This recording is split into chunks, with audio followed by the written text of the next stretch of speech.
God, to be the last speaker, I don't know if it's good or bad. Um, it's very nicely confused me in a very nice positive way because the two professors of cinema both think and have said wonderful things and have totally thought out of the box and kind of talked about not being realistic or realistic being too puritanic. And the organizers have chosen to call two practicing people, one a filmmaker and one an actor, both from a broadly realistic kind of part of cinema. So it's interesting. So I'm kind of being forced to now defend my case.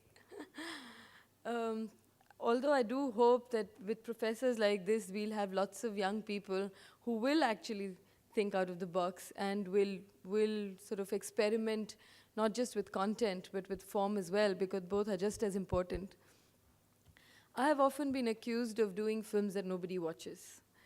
I have actually done 30 films, and if I asked you how many films of mine you have seen or even heard, I know you will struggle with 3 or 4 or max 5 names.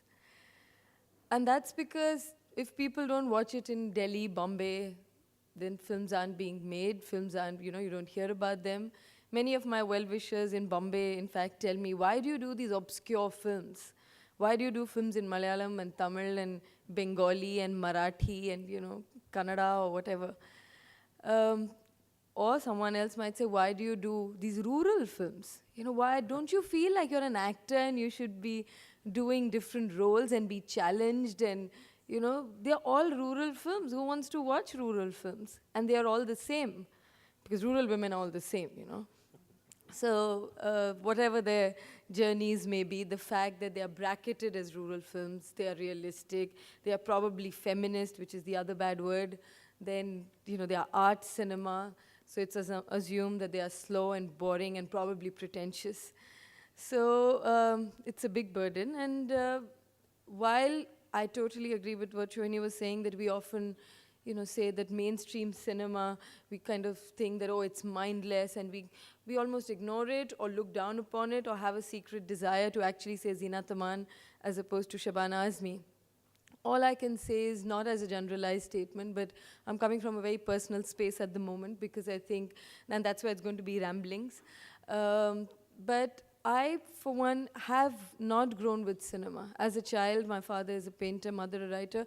As kids, entertainment meant, first of all, the word entertainment wasn't something that I was used to as a child. That word wasn't part of my dictionary. A lot of new words have come out in the last few years. Entertainment, celebrity, career. We just didn't grow up with these words. So it was more like going to a music concert, to see a dance performance, to see an exhibition, which if I say now, I have to almost hesitate and feel apologetic because it might be seeming like, oh, she's very arty, right? And I haven't actually seen too many Zeenat Aman films. I didn't see Sholay. To be honest, I haven't seen Sholay, but I just feel like I know the film because I know half of the dialogue, because so many other people have seen and have been, it's come out in so many different ways. But I actually haven't seen Zeenat Aman film, and I've actually seen Shabana Azmi film.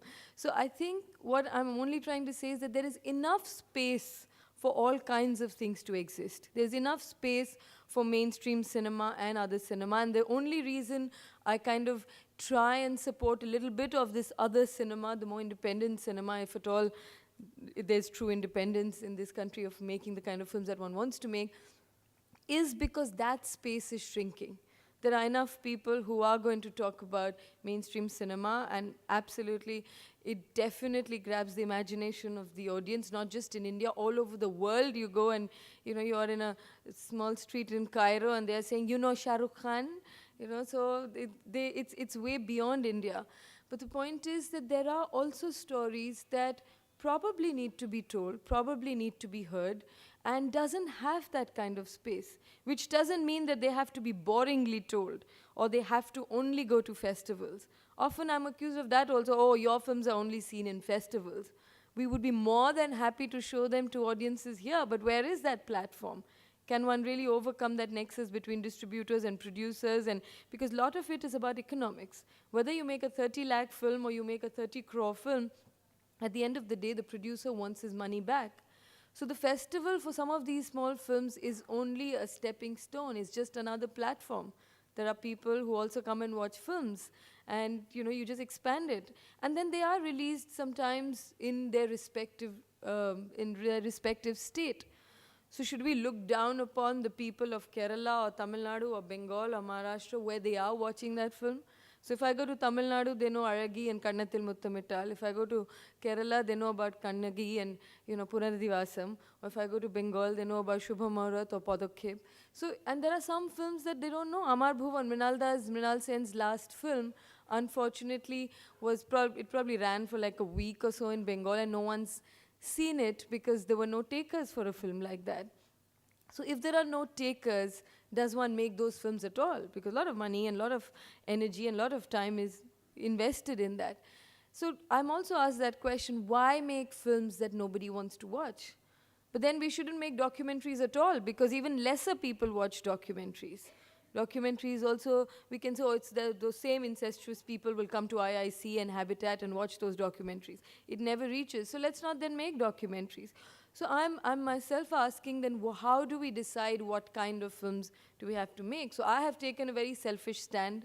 I want to make films that I can relate to, that makes me feel comfortable, that resonates with my own concern, challenges my own questions, confusions, dilemma.